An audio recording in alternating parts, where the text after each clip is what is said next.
What's going on, everyone? My name is Nicholas Merton here at Data and today is September 12th of 2019. Well, folks, I hope you are having a fantastic day wherever you are, and in today's video, we've got a wide range of topics to focus on. We'll take a look over cryptocurrency markets, as well as diving into some news for Libra and Coinbase, and outside of that, for traditional markets, we've got a big headline piece to talk about, and that is the European Central Bank, the second largest central bank in the world, deciding that just after canceling its QE program a few months back and already being at 0% interest rates, it's decided to further cut rates and reinstate quantitative easing. It's time to fill out the punch bowl, everyone. It's party time because the madness never ends. Well, eventually it will end one day, and we'll be talking about that as we go throughout the video, but we've got a lot of things to discuss. Let's go ahead and start by diving into cryptocurrency markets. Anyways, taking a look here right now, again, we have a general no trend scenario here where most cryptocurrencies are between 1% to 2% to the upside or downside. So again, not much of a trend here for crypto markets. Leading the market is Kyber Network, coming back in the top 100. One of the more interesting projects. We've been following Kyber for a long time, and they've built a really interesting decentralized exchange. So I love anything DeFi related, so you guys should definitely check them out. In the sense of overall market analysis, market cap has not changed much over the last few weeks. In the sense of market dominance, again, still weighing in and out of around 70% here for Bitcoin dominance. Again, I want to see 2 to 3% drop before I have any confidence in altcoins. And taking a look here at Bitcoin's price, not much new here, again, to talk about. No matter if you see this as a wedge or a descending triangle, the fact of the matter is that there's a lot of bearish things coming in here in the short term, which is the fact that we're below the moving averages right now, the 50 and the 100 day.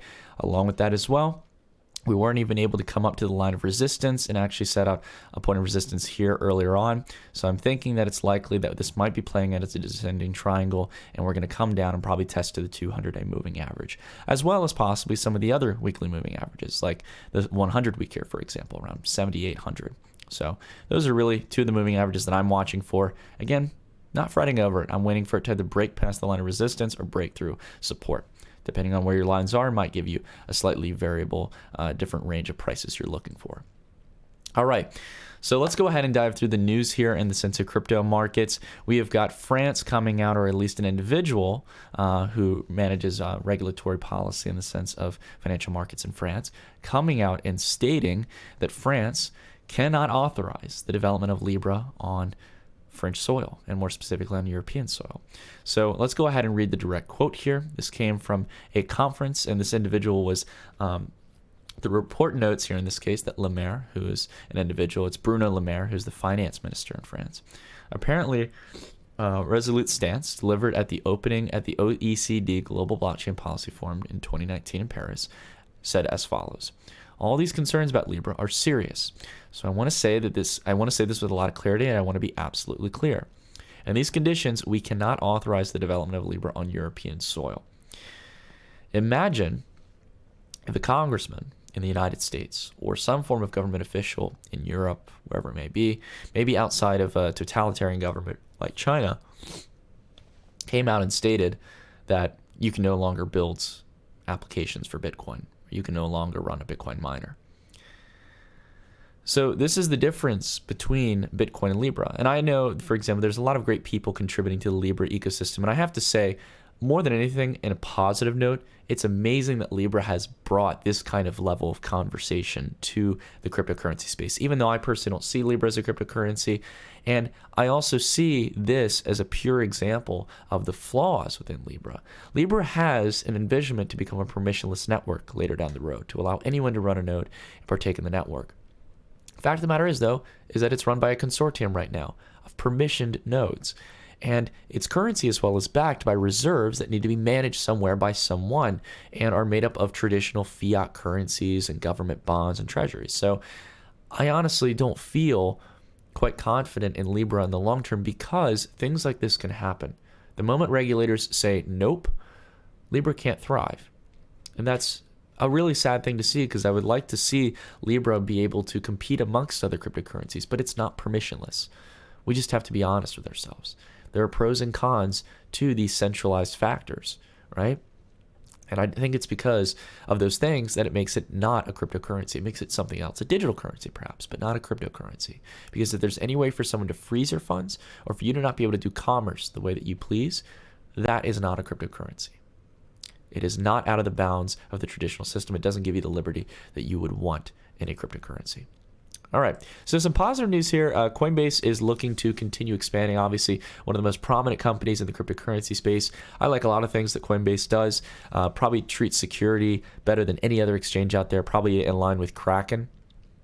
But they're looking right now to expand, as a recent quote came out from Piristani, who is an individual, Kayvon Piristani. I hope I'm pronouncing that name right. And if I'm not, I deeply apologize. I'm terrible with names.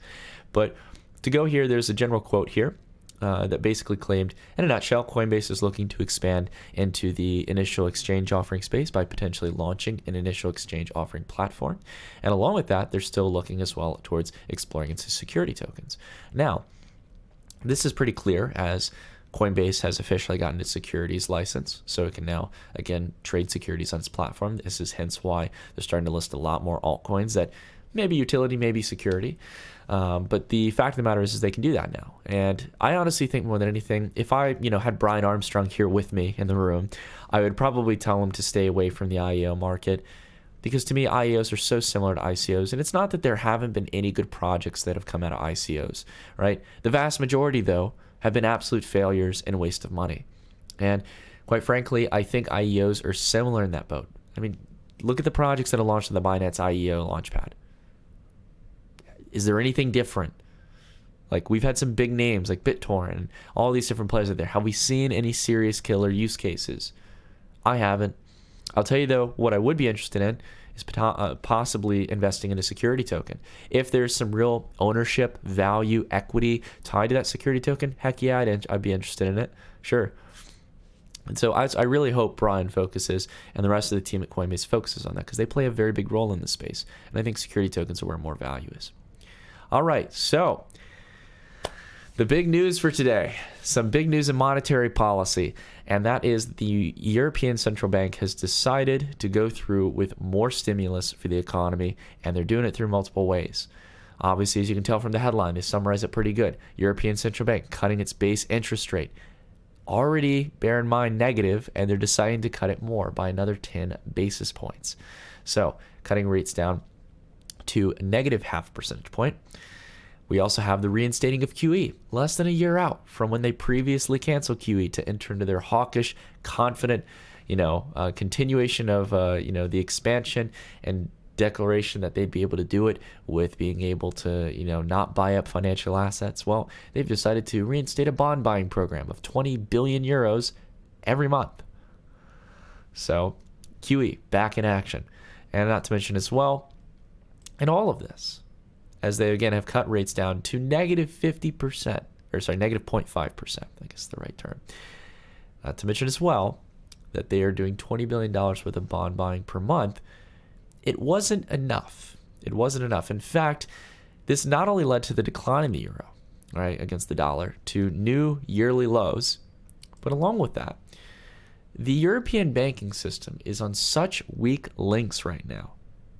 They cannot make money somehow in this environment with negative rates. They simply cannot make it to where literally they should be able to make money with the gap between what they have to pay for capital and what the individual who's borrowing, right, the consumer is paying. We all know the rates that banks charge us. They seem to not be able to make money in this environment. So banks in this case will, in some cases, on November 1st, when this starts, some banks will be getting exemptions from the negative rate for some of their deposits after an outcry from lenders about the squeeze on profitability. Draghi will hold a press conference at 2:30 in Frankfurt discussing this. So some banks, again, aren't making money in this environment. They're losing dearly with a negative interest rate environment. So it's not just bad for the overall economy, because eventually this is generating a negative yielding bond crisis, which is going to implode on the world stage and hurt everyone. But along with that, in this case, banks are now seeing their stocks at levels that they haven't seen since 2008 or the 1990s. If you don't believe me, you can go take a look at it. Take a look at UBS. Take a look at Deutsche Bank. I know Deutsche Bank is the one that everyone focuses on. There's so many other European banks, and they look terrible. Take a look at the indexes. We did that video where we took a look at Raoul Paul's tweet storm. And he laid it out perfectly. It looks terrible. God awful. It's at a price range as if the European economy hasn't been expanding over the last 2 decades. Funny enough, maybe it hasn't. Maybe it hasn't been working in the interest of the middle class and the working class citizens.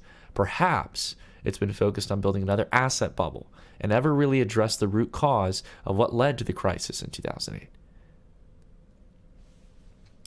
I'll tell you though, for those of you out there who are big proponents of sound money and very libertarian, traditional school of thought, or Austrian school of thought for economics, you guys might very well be proven right, because this is what you get. You get another big bubble of negative yielding bonds. It doesn't make any sense, and it can't go on forever.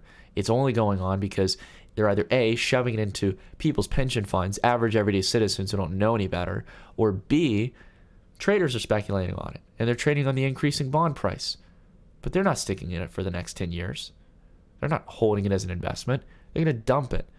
And the moment they get the incentive to do it, it's going to make this entire multi-trillion-dollar debt bubble implode. No one's going to want them anymore. And it's going to cause a severe crisis. I'm sorry, I get heated up about it, but it's the truth. There's no resolve to this outside of chaos and destruction at the end of it. And I'm not even a doomsday person. I believe there's a recession coming. But the longer we fuel this crisis, it's going to make it even worse. And I'll actually say this.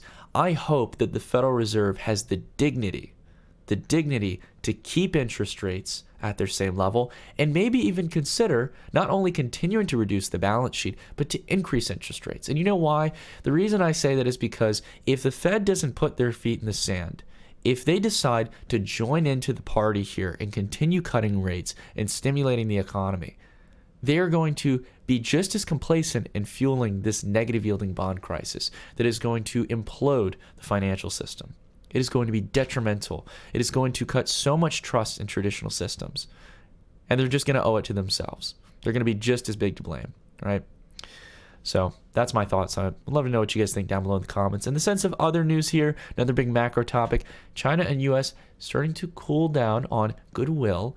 Their chaotic back and forth game of tariffs, and as the U.S. has decided to push its announced 5% tariff increase 2 weeks back from its expected date in October.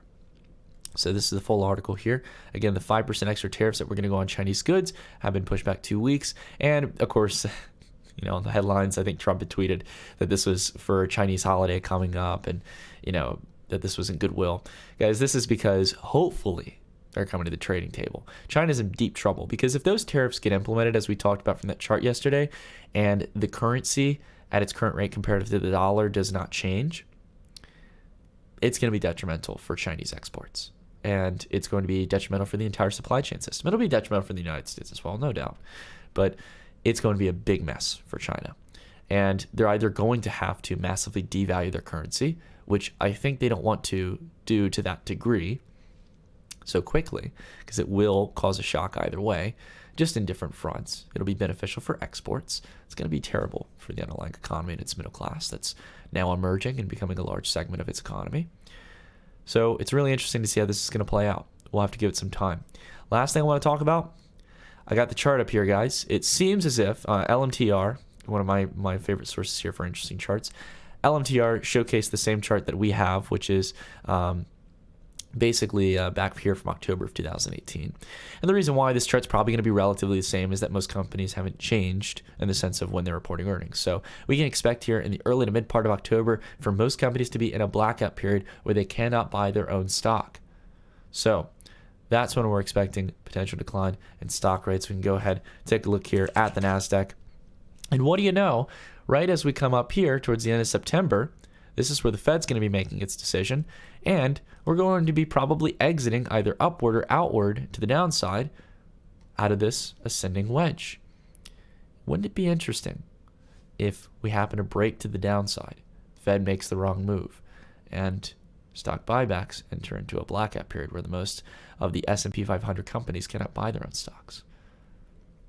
That would be very similar to what happened back here in October of 2018.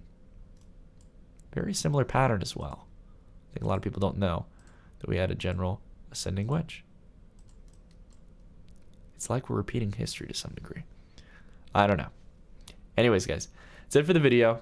I'm not going to speculate. I want to know what you guys think down below in the comments. If you guys can, leave a comment and a like down below. Let me know what you're thinking about all this. And then also, if you guys want to support the channel, there's plenty of links down below, from using the Brave browser and supporting me as a content creator, as well as making donations and just checking out some of the links down below. If you can do anything, guys, it means a lot to me. Helps me do this full time. But overall, I hope you're all having a fantastic day wherever you are, and I'll see you all in the next video. Stay tuned.